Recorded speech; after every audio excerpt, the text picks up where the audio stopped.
I want to explore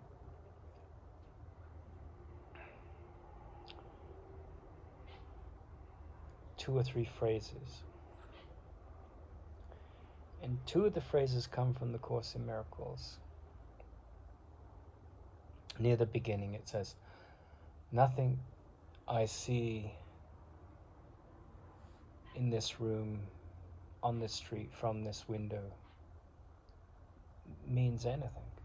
And then it says, "I've given everything I see the meaning it has for me." And later it says, "What I see is a form of vengeance. I have created a meaningless world, or miscreated." And then the other line is perhaps the most important line in the Yoga Sutras, the first chapter, the second sutra. Yogas citta vritti nirodha. Yoga citta vritti nirodha. Yoga means the state of union, the state of religion, the state of alignment, the state of wisdom, the state of clarity. Chitta means the deep mind, and vritti means the stuff of the mind, like the atoms that make up a magnet. So chitta is the deep mind, the magnet, and vritti is the atoms that make it up, the thought forms that make up the mind. And nirodha means in one direction. So this is the second sutra of the first chapter. And it says, first of all, the first sutra is, "This is a treatise. Now we will discuss the significance of yoga." And then the second sutra says, what is yoga? Yoga is the state of seeing directly, with direct perception, in the right direction, without any distortion.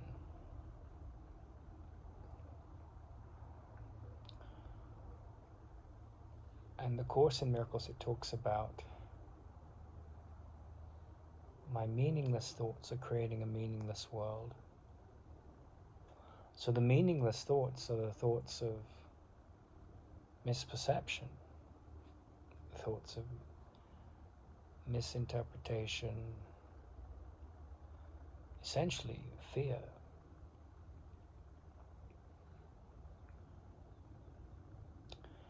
And I want to steer this conversation in the direction of teachers, because I think possibly the hardest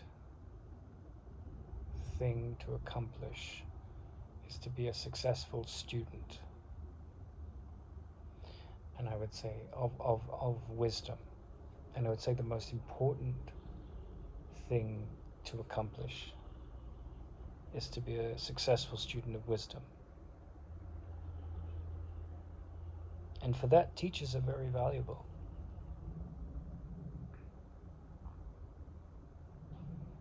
In my life, I've had some extraordinary teachers. And what happens is you get to a certain stage where you're not especially interested in teachers anymore, because you understand, there's this beautiful quote by Joseph Campbell, and he says, the heroes of all time have gone before us. The labyrinth is thoroughly known. And so after a certain point, it's like the story of, the Zen monk pouring the cup of tea for the other monk. And it's the teacher and the student. The teacher's pouring the cup of tea. And the tea is overflowing, and the student's saying, "Well, what are you doing?" He says, "Well, you've got everything you need. Now go and bring it to application." And I would say one of the most dangerous journeys to make in terms of the temptation is to take on the role of a teacher of spiritual wisdom. Because the temptation is, if you get successful in the marketplace, is that you'll attach some meaning to that. And it has a superficial meaning, but at a deep level it has no meaning. It could be an extroverted personality.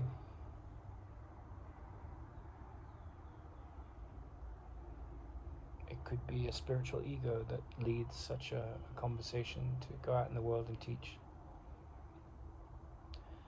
But there's no doubt that the world is desperate for wisdom. I put a t-shirt that we designed for Sutra Novum the other day on LinkedIn, and I came up with this phrase, when love speaks, as a line of t-shirts, drawing from the wisdom of the world. So we would use quotes from the Yoga Sutras and the Course in Miracles and whatever else resonates with truth and love, And so I put a quote as an experiment for this line of t-shirts that said, "Seek not to change the world, seek to change your mind about the world." And someone wrote, well, that's not very inspiring. I don't think that's very inspiring. And I said, okay. And then they came back and they said, well, I think what inspiring is people cleaning up the oceans of plastic and so forth. And I said, yes, that's inspiring. But the brand I'm creating, the story I'm generating, is devoted to psychological wisdom, which is devoted to peace, which is devoted to liberation from fear. So I have to make a big decision in the next 3 days. And there are a lot of, I'm an intelligent man. I can line up different things to solve problems in my life. But I've witnessed today a lot of, like, the ego. Remember, from the Course in Miracles point of view, the ego wants to stay alive, and it wants to proliferate its illusions and keep you trapped.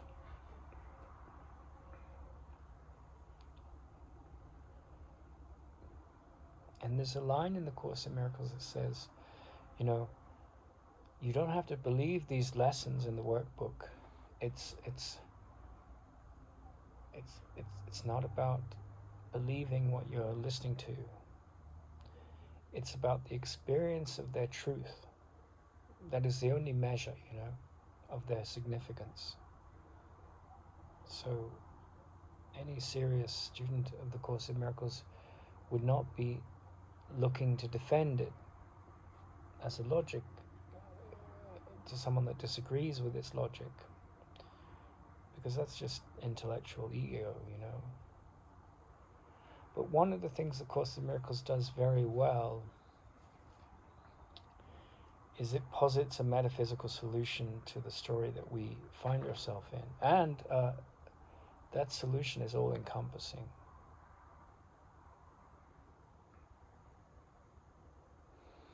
And the metaphysical solution is that for some unknown crazy reason, there was an insane thought that appeared. Now, Krishnamurti called that insane thought the thought of becoming something. Which, if you think about it, the need to become something means that I'm not good enough, I have to get better. Whereas the Course in Miracles, its language, it says, an illusion came about that had the deceived conception that it was possible to kill God. And this tiny mind idea created, because of the energy behind it, it created a whole universe.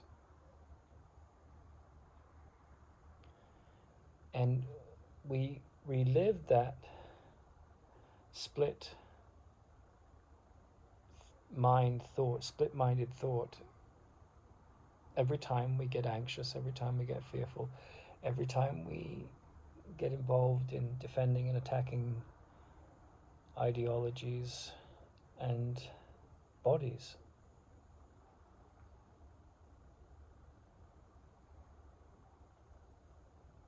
And so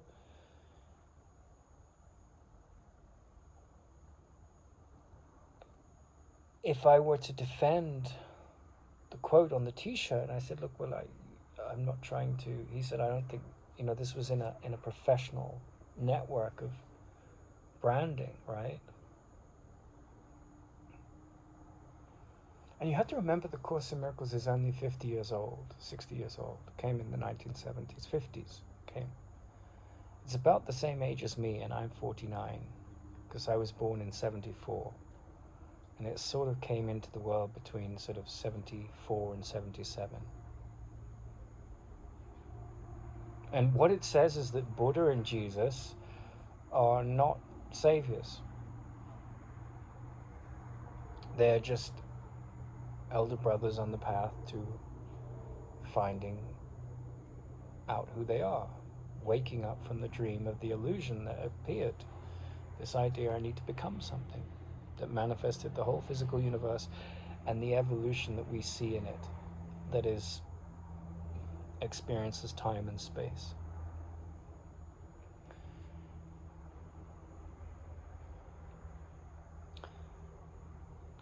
That doesn't mean that devotion to a great mind, a great soul, is ill-placed.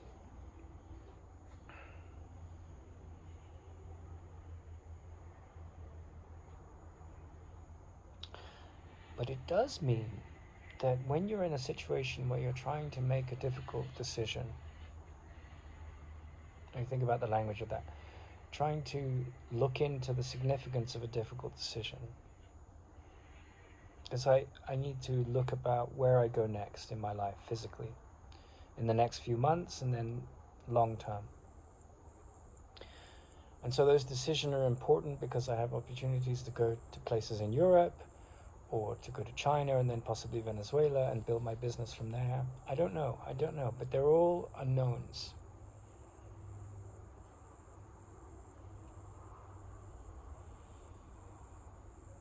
And I've lived in 32 countries, and I've had to handle abuse.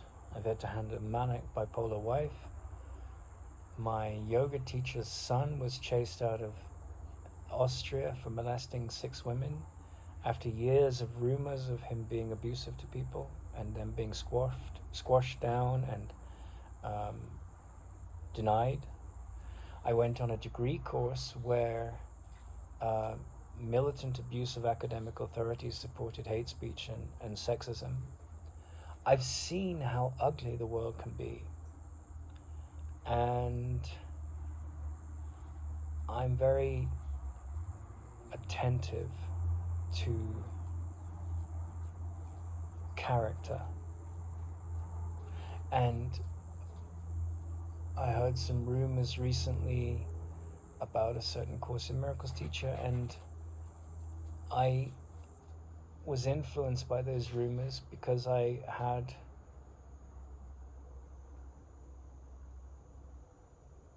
a relationship with a teacher whose son was abusive to students. And people say a lot of shit about teachers. They say good stuff and bad stuff. My favorite teacher, hands down, is Ramana Maharshi. Because he didn't want to be a teacher. The people around him were so buoyed by his presence. And he didn't have an ideology or religion to sell. Which I really, with a scientific background, that's very appealing to me. Because what does it mean not to have a religion to sell? Well, if you join my creed, then I'll feel better, I'll feel more secure. But if you're not coming from that place of insecurity, then you're secure because of the state you're in. And his presence, I've been to his, where he lived many times, is very communicative to me. I do not put him on a pedestal. I do recognize that the force of his presence had a huge impact on a vast amount of people, and some people who were very, very intelligent.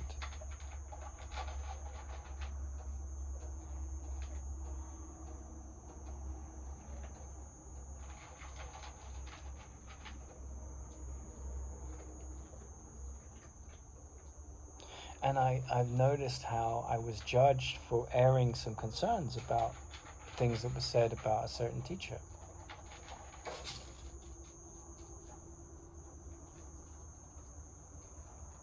And you do witness this spiritual bypassing in spiritual communities where you can't say anything bad about people because we've only got to see the light in them. But then, most of wisdom is about looking at the shadow. I often compare it to the story by Oscar Wilde of Dorian Gray, right? And he makes a deal with the devil, and he has this charming exterior, but then if you know him behind closed doors, he's a monster. And there's this image in the attic, and it's getting darker and darker and more hideous the more horrible things he does. And you have this word sin in the Course in Miracles, which comes from a biblical tradition. And the word in Latin means without. Sin means without, or to miss the mark. So you're firing an arrow.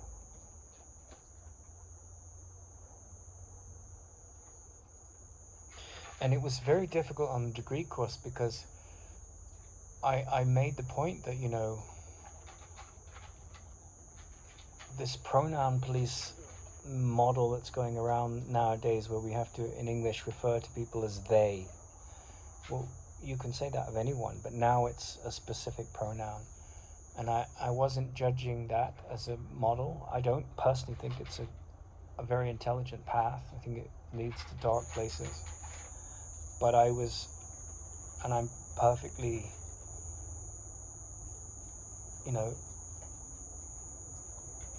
loving and embracing of all sexualities and genders. But I made the point that a man has an inner feminine and a woman has an inner masculine. So in that sense, we're all they. And if we don't marry that androgyny healthily inside us, we create all kinds of problems.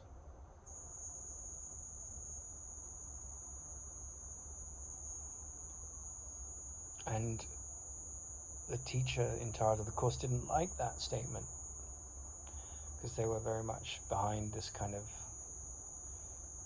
idealism that likes to make out themselves as a victim of patriarchy and things like this, which is, I think, quite immature. It doesn't have much intelligence to it. Feminism has done marvelous things for women and society, and yet there's a danger when you take sides, whether men or women. You become blighted and you project issues onto others. And so when I pointed out this hypocrisy, I was taken out.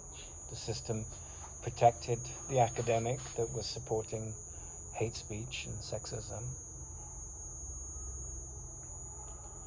And used her testimony to belittle my complaint, and then fired her after kicking me out.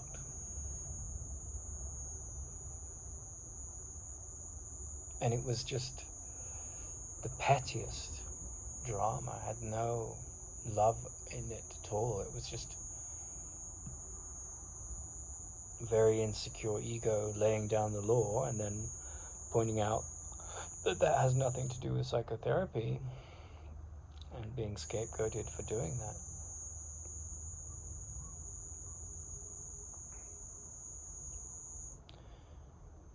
But to discuss those things openly can be very challenging because people get very invested in their idea of who you are. So that's why, it was interesting because I was discussing this challenge of someone writing a book about a famous Course in Miracles teacher and not saying very nice things. And I've spoken to a couple of people that know that person very well, not the guy that wrote the book. Well, actually, one of them knows the guy that wrote the book. And, it's very difficult with worldly power to stand up to it. And the Course says, in my defenselessness, my safety lies. But there's a lot of abuse of power in the world.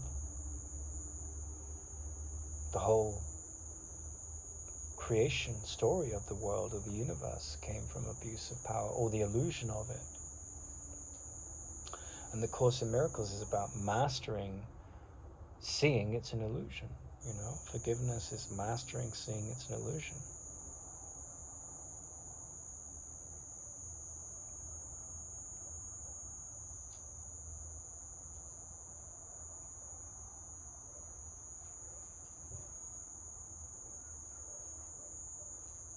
So I witnessed how, a yoga teacher who was not a very pleasant human being, he was arrogant, self-centered, brilliant, many good qualities behind the veneer of his insecure ego trip. But I witnessed how he abused his power. And so I also witnessed how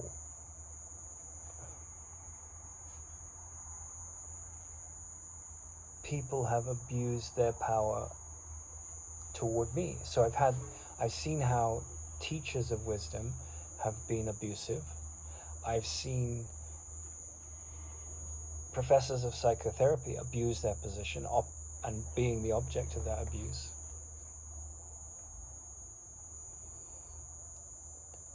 And I've seen how often people in the Course in Miracles world will say it's all a projection, and it's true, they're right. Yeah, like if someone does something bad, they are wholly innocent despite their abuses. That's true.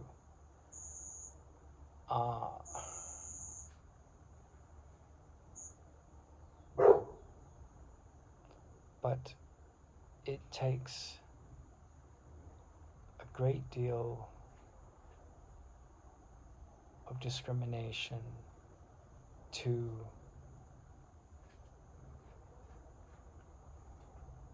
act without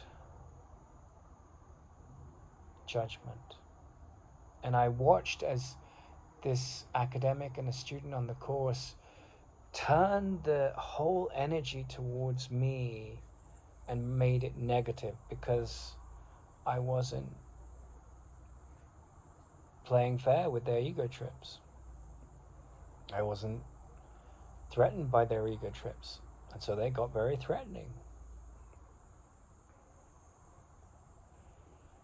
And I had to pay a price in terms of my worldly challenge with that.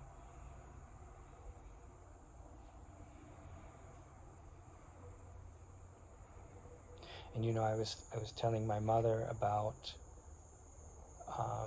how the spiritual world is the thing that ultimately has captivated me the most, and it was just, she just can't process that.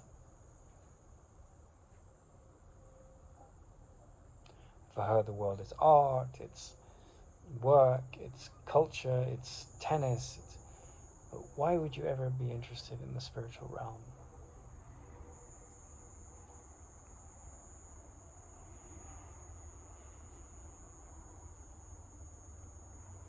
And I was talking to a friend today who studies and teaches the Course in Miracles, and they were saying, we were discussing how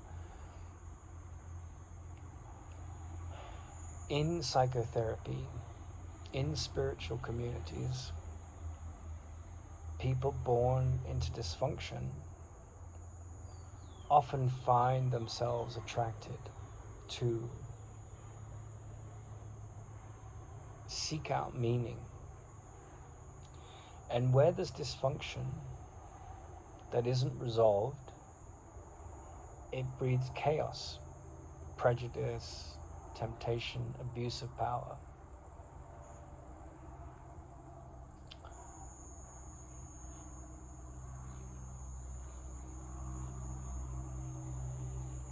All of that goes on.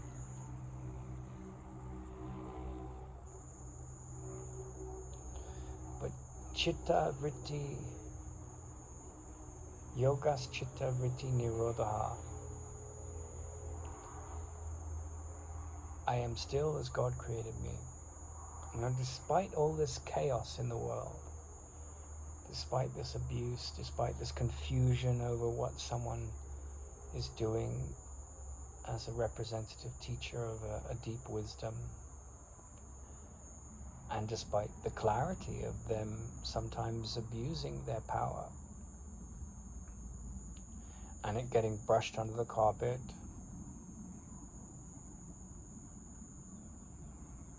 despite all of that, I am still as God created me. All through the day, my thoughts are given over to God or aligned with God. Chitta vritti, yogas chitta vritti nirodha. The magnet that is wisdom, that aligns all the atoms in the direction of direct perception, is a state that we can master.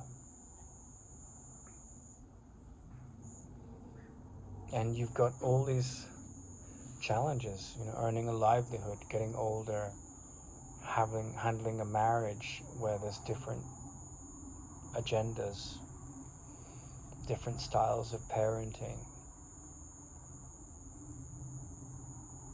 anxiety about where one is going to live, how one is going to make a living, anxiety about relationships with landowners, anxiety about relationships with money, anxiety when it comes to very difficult family members. I can see peace instead of this.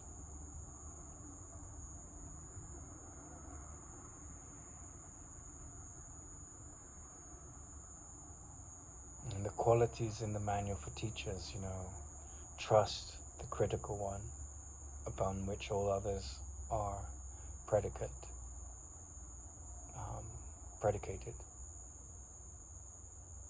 Honesty, faith, patience, generosity, open-mindedness,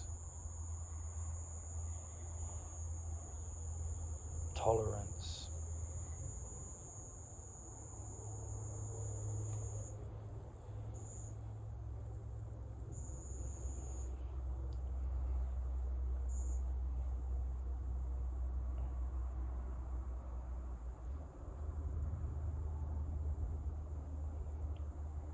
All of those things go into this process of aligning the mind to see things as they actually are.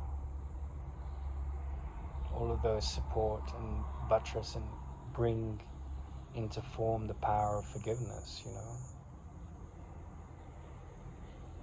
And I can really empathize with the atheists and the born again scientists that see a lot of evidence from the chaos in the world and from the scientific experiments that prove their belief system.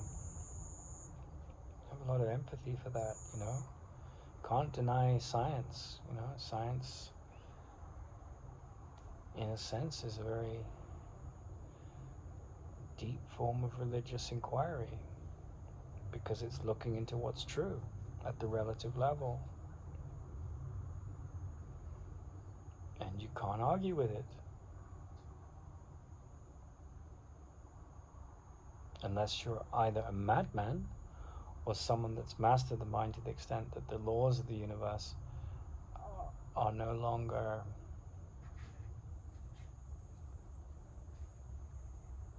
I saw Elon Musk talking the other day, and he said the thing about physics is, you know, unlike man-made laws that can be corrupt, you can't argue with the laws of physics. You can't. Just because you disagree with the idea of them doesn't change that. They exist and function the way they do. And he's right. And that's why he's a devotee of physics, as am I. But he's wrong in the sense that, you know, at the spiritual level, the laws of time and space can and do get transcended. And what makes this shift? Well, I think it's internal experience. You know, you meet someone like I met Tara Singh, and he was just such a profound, loving presence. There was no anger in him. And to meet someone like that is extraordinary. And he had a fairly privileged life. But how did he use it? To help others to a great extent.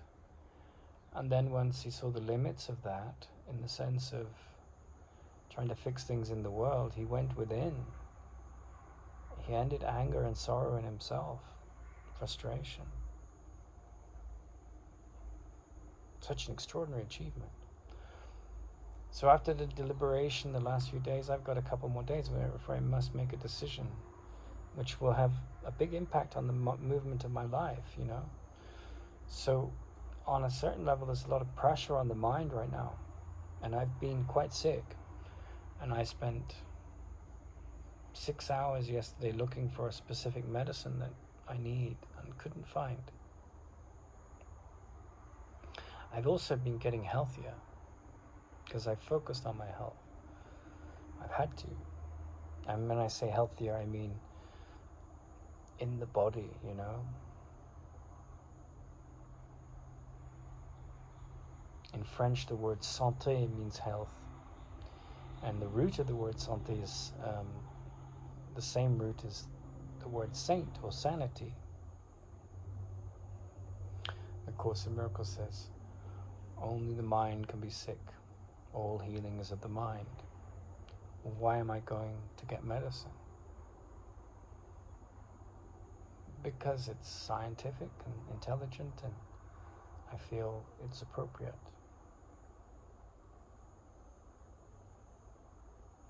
And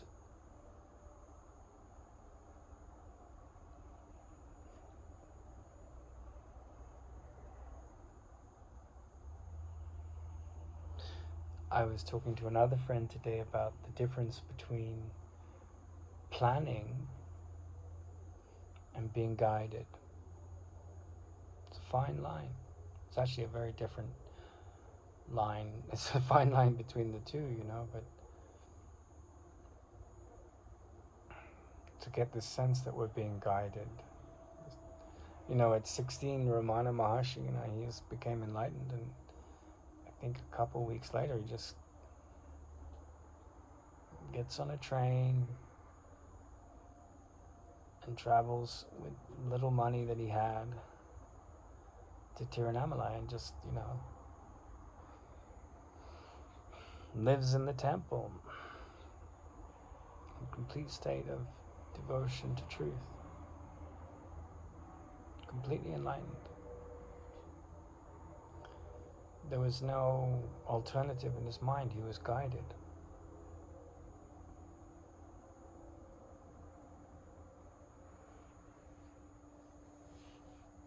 And I think for weeks, he'd just be sitting in samadhi in this exalted state of communion with God. And it was such an extraordinary thing for the local people to witness, because they saw lots of devotees come, but this guy was just on another level. The people started to take care of him. I spoke to a friend the other day who's a son of a Maharaja in India, good friend. And he said, he's traveled a lot of the planet. He said, the thing about India is we have devotion. And it's true.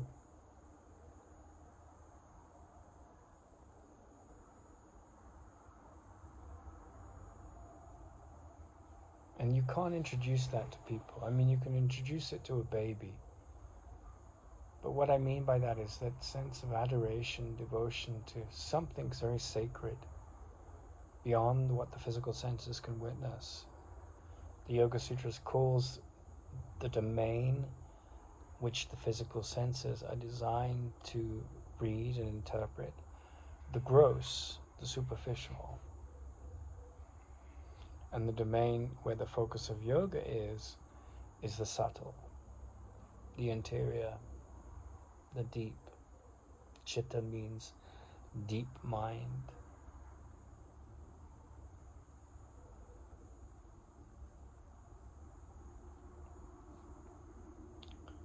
And of course we all have to figure out how to take care of the body's needs and where to position ourselves to do that. Ramana, there was nothing left of his ego. He, in a sense, he was so ecstatic with his inner experience of the divine. There was no belief in it. He didn't see himself as a body.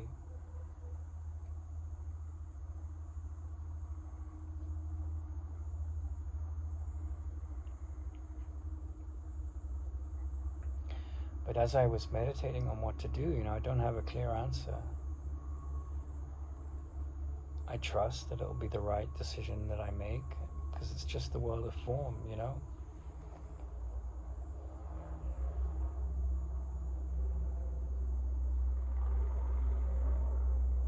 But I witnessed the stress and the uncomfort and the anxiety that was there.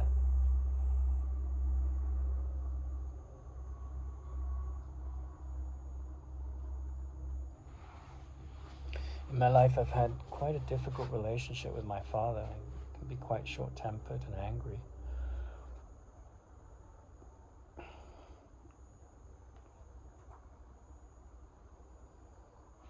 And by nature, I'm a very contemplative human being.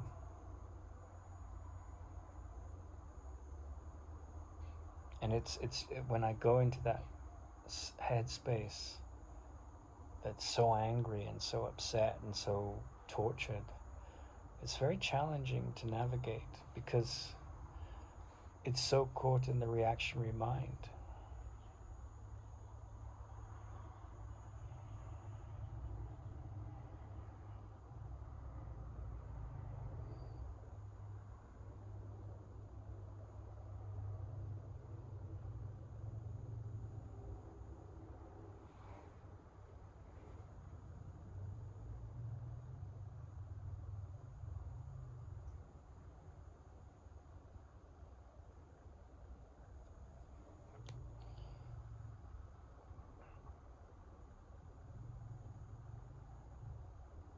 And I know that, the people that listen to this video, many of you have your version of that. A close family member, a husband, a wife, a co-worker, a boss, a child. And they're just lost in the neurotic mind.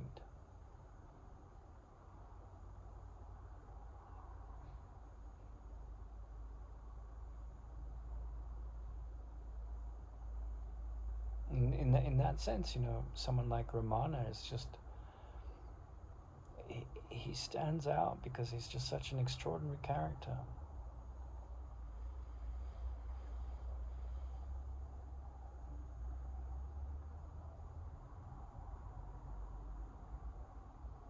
I'm not a body. I turn on the television, open a magazine. Everything is sold by sex, desire. And then, you know, the religious people, they condemn desire. They attack the beauty of the body. All this perversion of thought.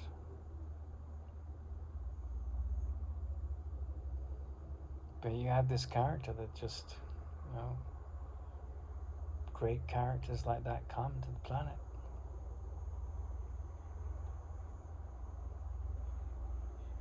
And I posted something the other day in a Course in Miracles forum, and people are like, oh, Ramana's full of shit. You know, it's like, the Course in Miracles is so much more advanced than Ramana. You might be in a forum about Ramana and they'll say the opposite. You know, they said, Course in Miracles is, I've been in monasteries where monks have said, you know, it's blasphemy.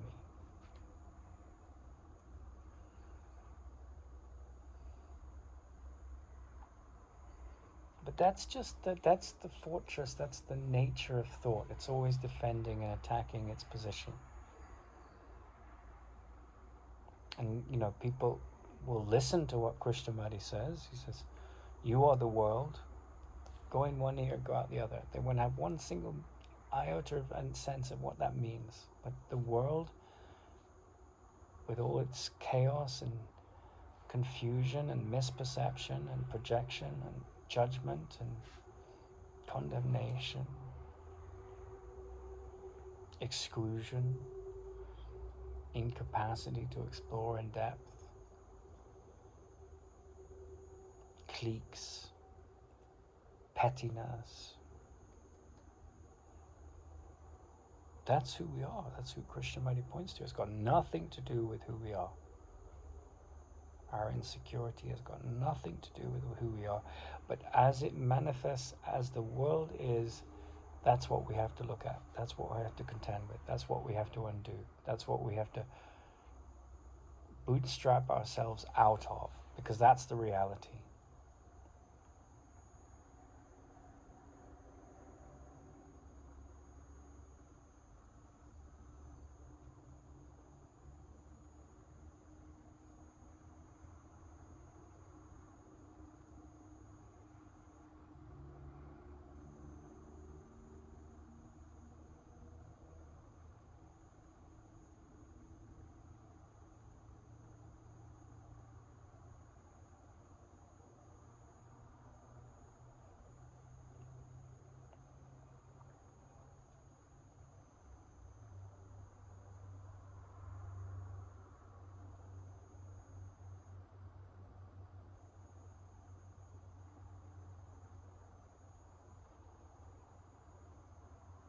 I can see peace instead of this.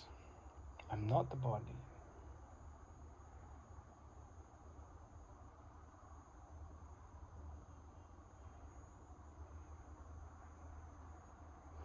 My father turned 80 the other day and I wrote a poem for him. And the first few lines were not very nice, and they weren't designed to be nice, but they were about expressing my feelings. Because we've had a very challenging relationship, extremely challenging.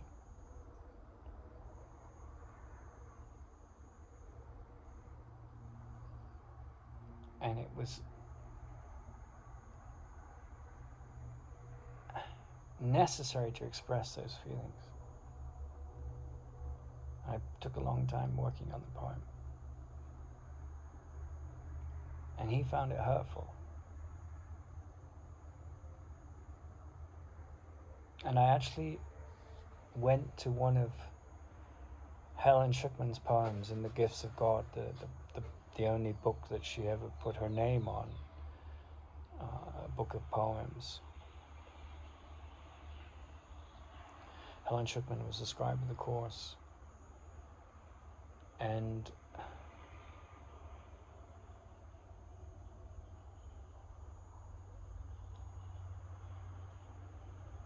all of us, to different extents, have people in our lives that when we think of, that person's been especially difficult in my life, we all can think of those characters. And, in the Course in Miracles it says, the holiest place on earth is where hatred has been replaced by, an ancient hatred has been replaced by a present love. And those kind of healings, of course, they're always internal, with external consequences. But they like the first few lines, it was like, if you go into a church or a temple anywhere in the world, traditionally there were gargoyles on the outside to keep the dark spirits out, but they were also representative of the state of consciousness that we inhabit, where fear, insecurity, attack and defense in this ugly world of the exterior ego are honored, right? Because they're real.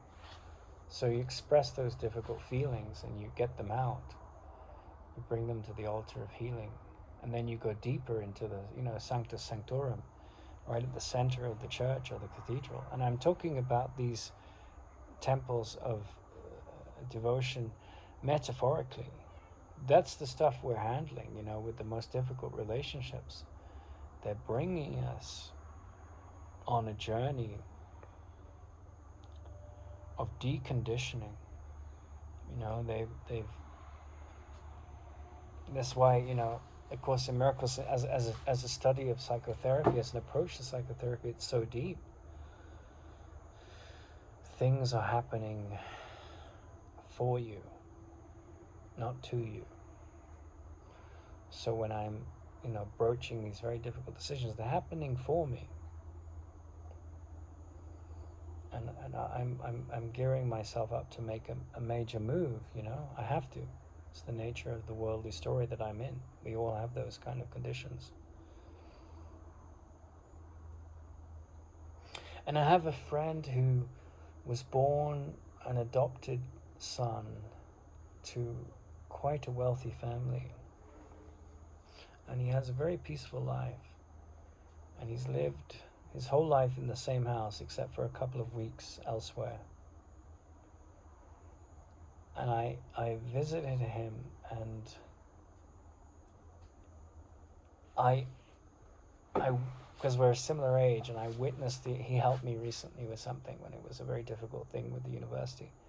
And I witnessed the contrast in our outward stories. I've traveled in 80 countries or more and lived in 30 or more. Such a contrast, I'm much more worldly wise than he is. Doesn't make me better. But he's got quite a simple, peaceful life.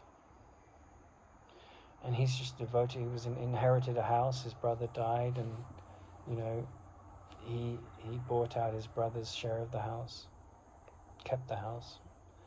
That's his home, and he has a fairly peaceful existence. He's a big snooker fan. And he has a pretty easy life compared to most. He has enough money to surf by. He doesn't pay the heating bill in the winter. It's very difficult. But he wears a lot of clothes, and he lives in a big house and lives a very simple life, very hard working on his little projects, doesn't want to live in the world. He's kind of like a monk. But he's into rave music, and he's a good human being. He was kind to me. So the form of our lives differs.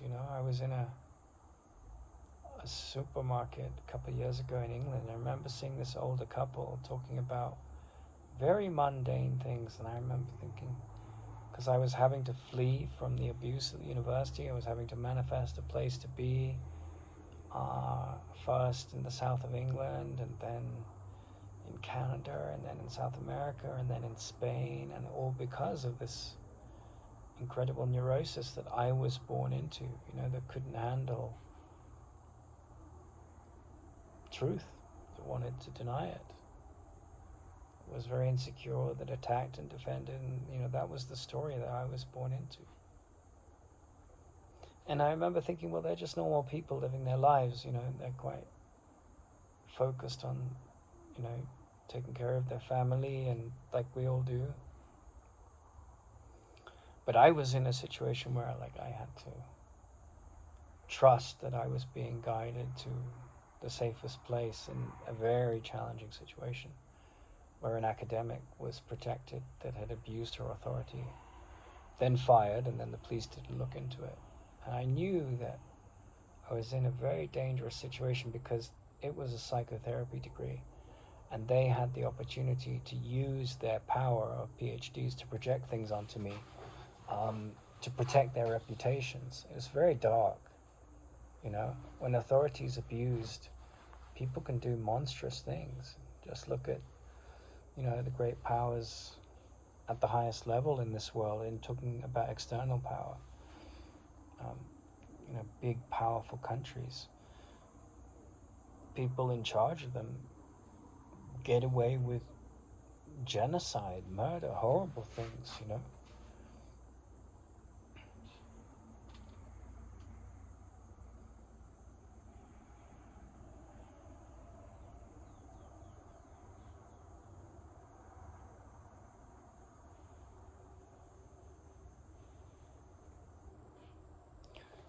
But my friend who has it nice, I was talking once with the Maharaja friend, and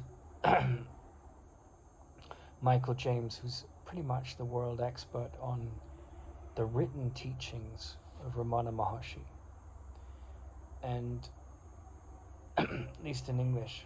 And we had a conversation when I was in Liverpool with my friend, who I think he was in London at the time, Michael, and then my other friend Annamalai, he was in South India in Chennai.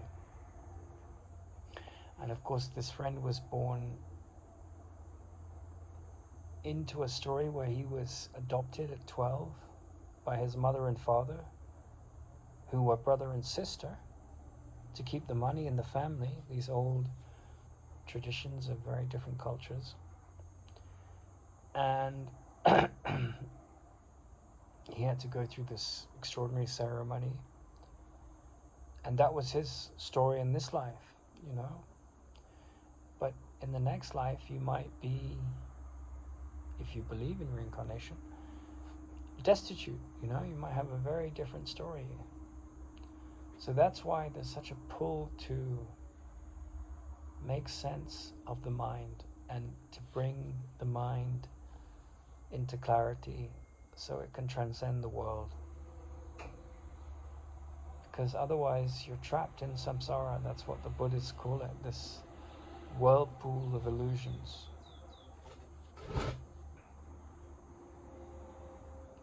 And so, whatever difficult decisions, whatever difficult neurotic people you have around you, forgive them, the people.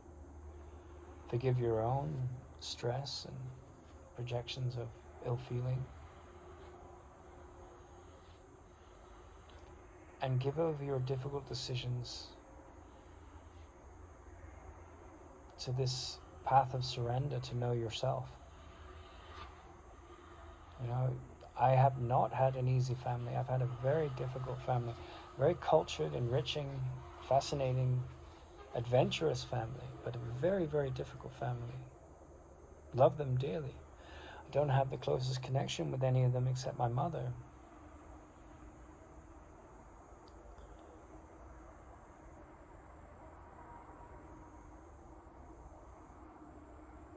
But I do understand and relate and connect with the zeal of great saints. They want to transcend. When I was in the monastery, I could feel this sense of being in the Buddhist monastery, especially. I could feel this sense of being around like-minded people that kind of got the labyrinth is thoroughly known. The heroes of all time have gone before us. We know the map.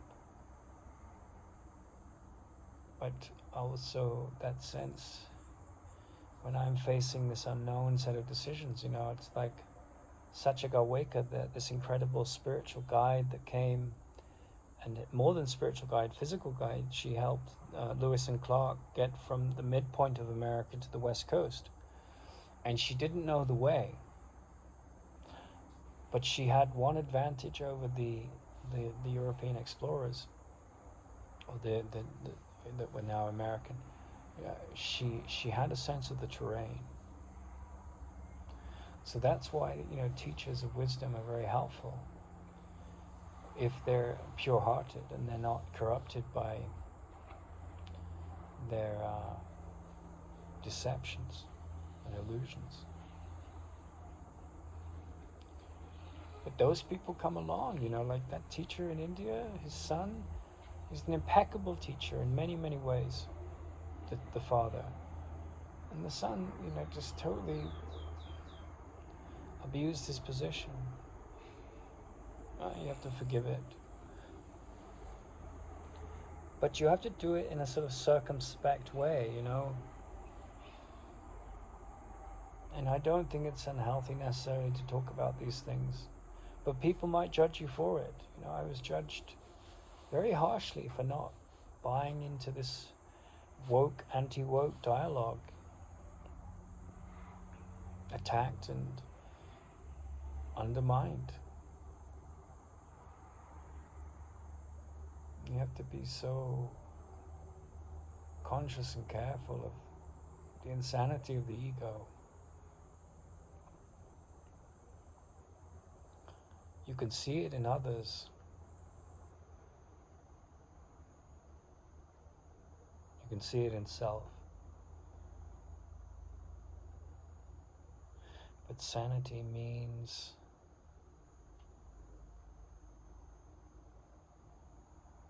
not letting it have any power over you.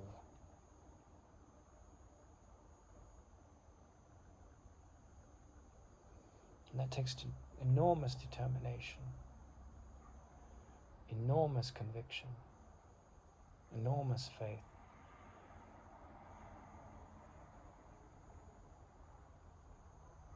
And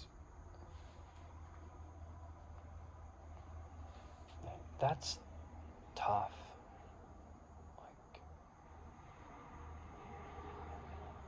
We have faith in money, we have faith in medicine, we have faith in science,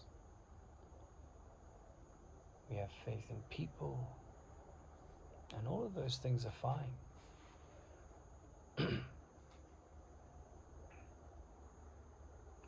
But if they're crutches, if they prevent us having faith, and if our comfort zone prevents us growing, that's the challenge, So how do you take your story, and no matter how challenging it is, and withdraw from it a gratitude for everything that's happened to you? That's tough for all of us.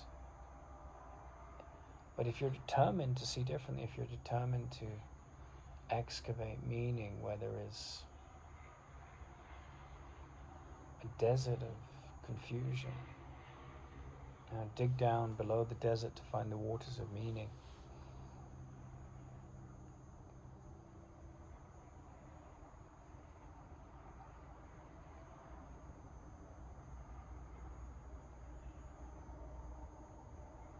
Then the toughness in you can rise to the challenges of the toughness of the world. I would say the only person that really succeeds at that is a saint. Someone that sees that sin and misperception and ignorance is an illusion to be forgiven, to be dropped. What I see in another at the relative level reflects my intelligence. What I see in another at the absolute level reflects the degree to which I'm sane or not.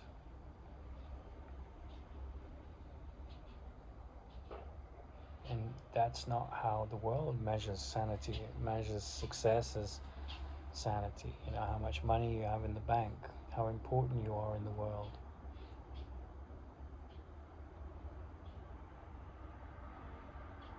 You know, Ramana just lay down when he was 17, and he had this sense he was going to die, and he said, well, wait a minute, what dies? And like a knife, he cut through something that takes most of us lifetimes. I suspect that he probably had lifetimes where he was very much priming the mind for enlightenment.